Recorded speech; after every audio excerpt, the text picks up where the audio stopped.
Brasil classificado antecipadamente para a semifinal da Copa América com 100% de aproveitamento. Argentina também com vaga garantida e 3 vitórias na chave A. Goleada de 8-0 da Colômbia sobre a Bolívia. Bora falar de Copa América Feminina aqui no Copa Delas?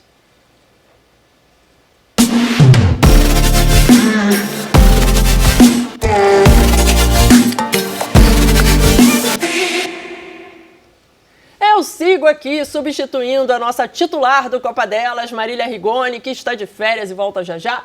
Hoje contando com a parceria da nossa comentarista da TV Brasil, Brenda Balbi, e com a convidada de hoje, a jornalista Thalita Giudice. Sejam muito bem-vindas ao programa. E eu já vou começar falando da expectativa dessa partida aí, porque eu acho que desde o início da competição, desde o início da Copa América, a gente fala desse jogo de Brasil e Colômbia. A gente viu 3 jogos do Brasil para chegar. E agora, qual que é a expectativa de vocês para essa partida, começando com Thalita, nossa convidada? Prazer sempre estar aqui com vocês. A expectativa é muito boa, porque realmente é o jogo mais importante dessa fase de grupos, né? Talvez seja aí, sem dúvida, o jogo que o Brasil vai ser mais exigido. E a Colômbia vem, nos últimos anos, se desenvolvendo bastante, então tem realmente apresentado, junto com o Brasil, um futebol muito expressivo dentro do futebol sul-americano. Então, sem dúvida alguma, vai ser o jogo de maior exigência para a seleção brasileira dentro dessa Copa América. E a nossa expectativa está como? Porque o jogo é hoje, sexta-feira, o programa está entrando no ar aí na internet no dia 25, a partir das 7 horas da noite, a gente vai estar disponível aí para o pessoal assistir. E a partida, 8h45 da noite, já está com transmissão da TV Brasil. Brenda vai estar aqui participando da transmissão. Qual é a sua expectativa para essa partida? Tá ansiosa para ela? Tava contando os minutos? Tô bem ansiosa, Verônica. É um prazer ter você aqui, Thalita. E falando desse jogo, de fato, eu acho que a Thalita colocou uma palavra que é uma palavra-chave para esse confronto, que é ter ali o maior nível de dificuldade, né? É realmente a seleção que vai trazer mais dificuldade para a seleção brasileira. É claro que já passamos por algumas provações, podemos dizer assim, na Copa América, mas a Colômbia, de fato, é a seleção que a gente vai bater de frente, que a gente vai ter o maior embate, né? Tem jogadoras muito qualificadas na seleção da Colômbia, a gente já vem fazendo bons duelos, inclusive a última Copa América foi contra a Colômbia na final, ganhamos apenas por 1-0, então isso mostra aí o equilíbrio do confronto, né? A expectativa está muito alta, porque é realmente um duelo entre uma seleção brasileira que está se consolidando como uma potência mundial novamente, e a Colômbia, que de fato já é uma potência sul-americana e quer começar a alçar voos ainda maiores no futebol mundial. Thalita, são aí as 2 grandes forças dessa competição da Copa América, dá para dizer isso? Agora já tendo passado aí quase toda a fase de grupos, faltando só um pouquinho aí para terminar, dá para dizer que são as 2 grandes seleções dessa competição, ou tem gente aí correndo por fora? Eu acho que a gente tinha um top 3 com o Brasil em primeiro, Colômbia em segundo e Argentina em terceiro, né? É claro que a gente tem sempre essas expectativas, assim, em relação à seleção argentina, que realmente correndo ali por fora, né, junto com o Brasil e tudo mais. Mas, sem dúvida alguma, são as 2 principais aqui no futebol sul-americano. A gente tem, claro, a seleção brasileira como uma hegemonia há um bom tempo, mas, sem dúvida alguma, a Colômbia que está ali realmente crescendo muito nos últimos anos. Sempre são as 2 seleções que acabam mostrando bastante. Mas se a gente disser assim, alguém correndo por fora, é a Argentina, que justamente é quem se classificou também ali no Grupo A, já está garantida nessa semifinal. Tem mostrado também um crescimento nesse futebol sul-americano, mas, sem dúvida alguma, Colômbia, que tem mostrado uma evolução, principalmente pelo desenvolvimento da base, né? Grandes jogadores que vêm da base colombiana, que têm mostrado um serviço muito positivo em campo e que têm conseguido servir muito bem essa seleção. Eu vou além, só complementando aqui a Thalita, Verônica, porque, de fato, a seleção da Colômbia, ela tem jogadores que estão aí por todo o mundo já, né, jogando em várias escolas do futebol, podemos dizer assim, mas eu colocaria também a Venezuela, tá? Eu acho que a Venezuela está surpreendendo nessa Copa América. Empatou com a Colômbia, né? Pois é, e assim, é uma seleção que tem algumas jogadoras que são pontos muito chaves, né, para a seleção da Venezuela, o caso da Deyna Castellanos, que já está fora há muito tempo, está no futebol americano hoje, mas já passou por futebol europeu, enfim, é uma grande protagonista, mas eu acho que para a Venezuela, a seleção venezuelana pode vir aí, pelo menos na próxima Copa América, já como uma força um pouco mais consolidada. Eu acho que nessa Copa América já mostrou um pouquinho de serviço. Vamos falar um pouquinho, então, dessa goleada da Colômbia contra a Bolívia. Teve algum destaque nessa partida que vocês acham que, assim, presta atenção aqui, hein, Brasil? Toma conta aqui, hein? Eu acho que a gente sempre espera muito da Caicedo, né? Não tem dúvidas, assim, uma jogadora extremamente jovem, já está no futebol europeu, né? Eu acho que esse é o principal ponto, assim, em relação a isso tudo que a gente vem vendo. Acho que esse é o ponto do futebol sul-americano, né? A gente tem visto um desenvolvimento e muito próximo do que a gente vê também no futebol masculino, que é essa abertura para o futebol europeu. E não tem dúvidas, assim, a Linda Caicedo, a gente sempre bota muitas expectativas em cima dela. Talvez, até estranho falar isso, né? Um momento de mais oscilação, mas é uma jogadora de só 20 anos, já está no Real Madrid, mas é sempre uma jogadora que a gente tem que ter um cuidado muito grande, porque ela realmente entrega muito em campo, tem uma qualidade técnica impressionante, e sempre quando a gente acha que ela está oscilando, ela pode mostrar uma coisa. Então acho que, principalmente defensivamente, para o Brasil, tomar um pouco mais de cautela em relação a ela, porque ela sempre entrega realmente muita coisa dentro das 4 linhas. Para você também? Para mim também, porque é exatamente isso, né? A gente vê ali num jogo que aparentemente está morno, e aí do nada a Linda Caicedo tira ali um coelho da cartola com um golaço, com um drible, porque ela é muito boa também no 1 contra 1, né? Então ela usa muito, explora muito essa característica, é uma grande característica, inclusive. Eu acho que o futebol sul-americano está precisando disso, né, de jogadoras mais individuais nesse sentido do drible. Eu acho que a gente perde muito, principalmente quando a gente já pensa em projetar para levar para fora, para o futebol americano, que a gente tem muito mercado, né, brasileiras são muito bem-vindas no futebol americano, principalmente nos colleges, nas universidades. Eu acho que tem essa pegada um pouco maior, mas é isso, o futebol sul-americano ele está cada vez mais sendo inserido na Europa também, que é muito interessante, e essas jogadoras que têm essa qualidade do 1 para 1, mais ofensivo ali, mais do drible, acabam se destacando bastante. E falar aqui dos destaques individuais do Brasil nessas 3 partidas que a gente viu aí a seleção brasileira jogar nesse início, às vezes, mas não tão bom, né? A gente não gostou tanto assim do início da seleção e depois foi vendo crescer. Como é que vocês avaliam o trabalho da seleção nessas 3 partidas? Foi uma crescente mesmo? Estamos mais adaptadas à competição? E destaques individuais na seleção brasileira? Eu acho que existe também aquela coisa normal do futebol, né? A seleção brasileira, ela entrou como favorita, então acho que é um pouco natural que tenha um pouco de um relaxamento, um início também de adaptação da seleção. Teve um jogo com a Venezuela que realmente foi um jogo muito abaixo, né, da seleção brasileira. Primeiro tempo, principalmente. Principalmente péssimo, assim, mas a Venezuela também não trouxe nenhum tipo de desconforto, né? A seleção não conseguiu criar tanto quanto a gente esperava, não conseguiu ter aquela força tanto quanto a gente esperava, mas também não sofreu nenhum tipo de susto, né? Não teve um jogo assim que foi um abismo em relação a isso. Contra a Bolívia, realmente é um jogo que tecnicamente a gente esperava mas muita superioridade mesmo, né? A Bolívia é realmente a seleção que não ia impor nenhum tipo de dificuldade a ninguém. Nesse grupo ia ser mesmo... É o que a gente chama de saco de pancadas, né? Dentro do grupo, né? Não tem dúvidas. A Colômbia bateu bem também. Bastante. Contra o Paraguai, a gente esperava realmente um jogo mais controle da seleção brasileira. Teve um jogo realmente muito interessante.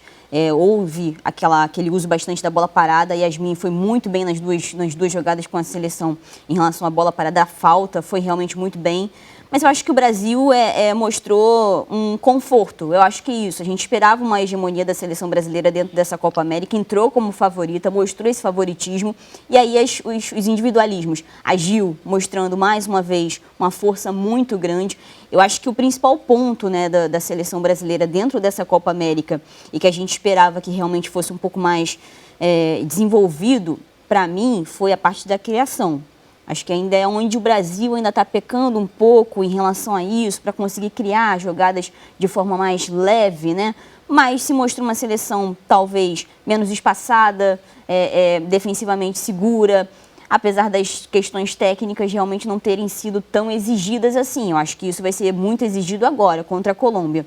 Mas acho que o Brasil conseguiu mostrar realmente essa força que tem conseguido desenvolver bastante esse coletivo da seleção brasileira com o Arthur Elias. Ele fez 3 times diferentes nos 3 jogos que ele apresentou. Isso ia perguntar também, que essa coisa de trocar peças, né, de ter e manter o trabalho, mas também permitiu isso a adversários que são talvez menos desafiadores, talvez Será que com a Colômbia Mas, ele vai fazer a mesma coisa? Vocês Eu apostam? acho que ele faria de qualquer forma, tá? Mesmo se fosse contra seleções mais fortes numa competição a nível mundial, né? A nível global. O Arthur Elias, ele tem essa característica, né? De explorar bem a equipe que ele tem, de explorar os estilos de jogo. Então, eu acho que de qualquer forma ele faria isso, porque ele é esse técnico que tem esse perfil e eu particularmente gosto muito.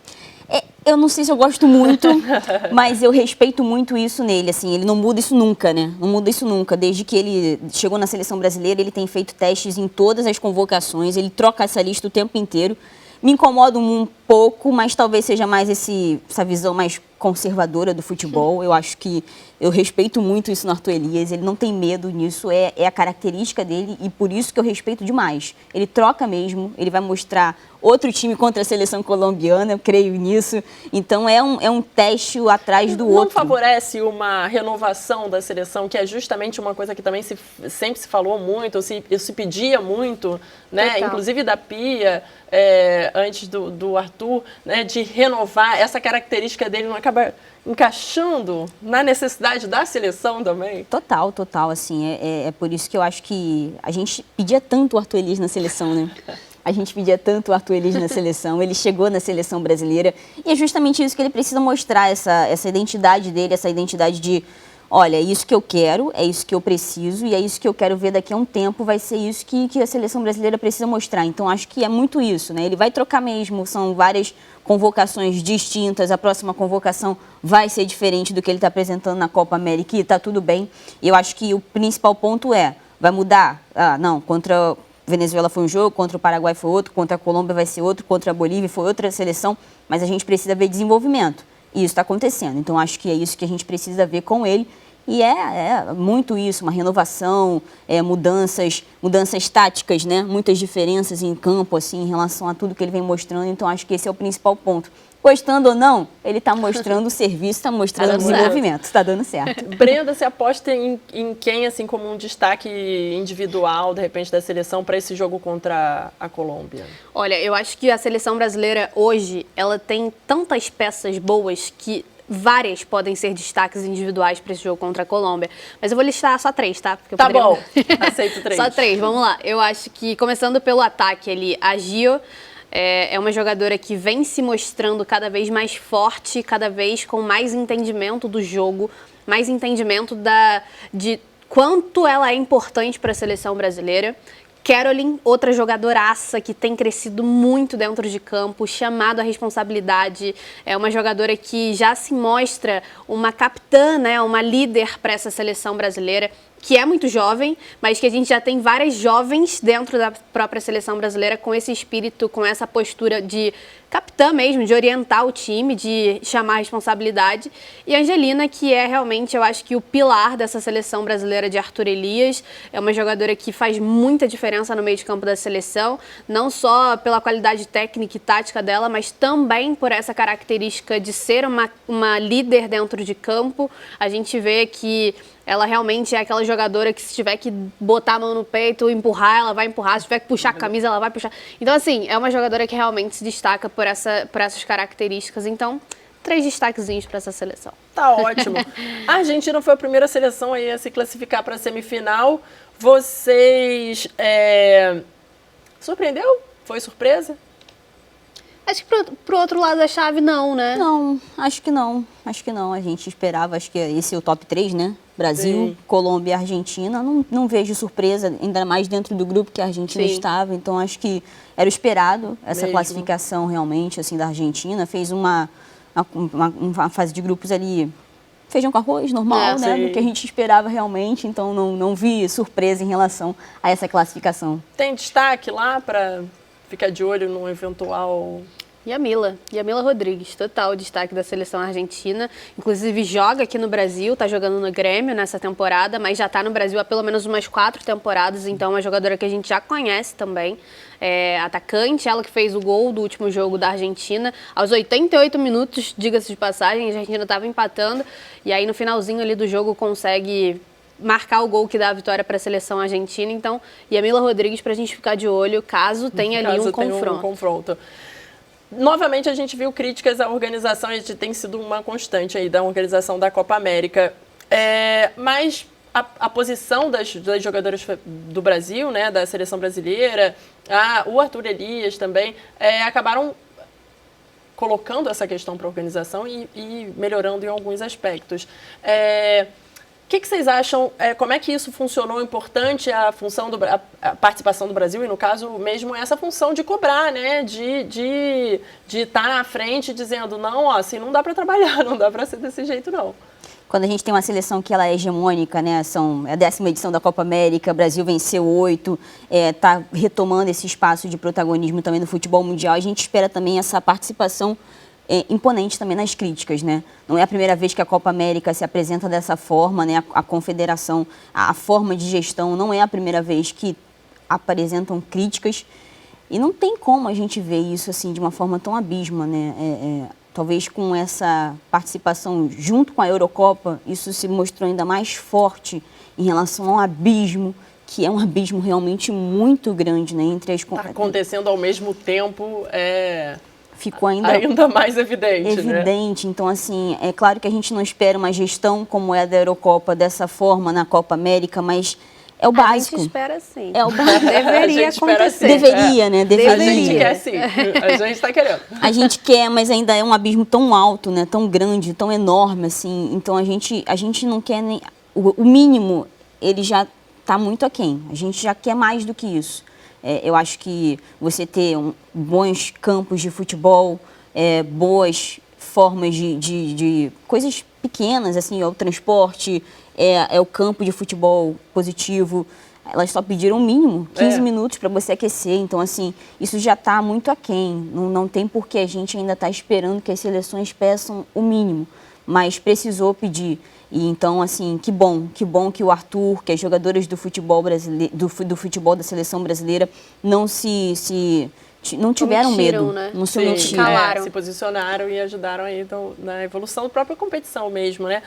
E aí a gente teve também técnicos brasileiros que fizeram um trabalho aí com as outras seleções da competição. A gente tinha, além do Arthur Elias, tá, na seleção brasileira, a gente ainda teve a Emily Lima no Peru, o Ricardo Belli na Venezuela e o Fábio Fukumoto no Paraguai. Como é que vocês avaliam o trabalho aí dos brasileiros? Tem uma tendência mesmo até por ser um futebol hegemônico, feminino, de estar levando esses técnicos para a América do Sul?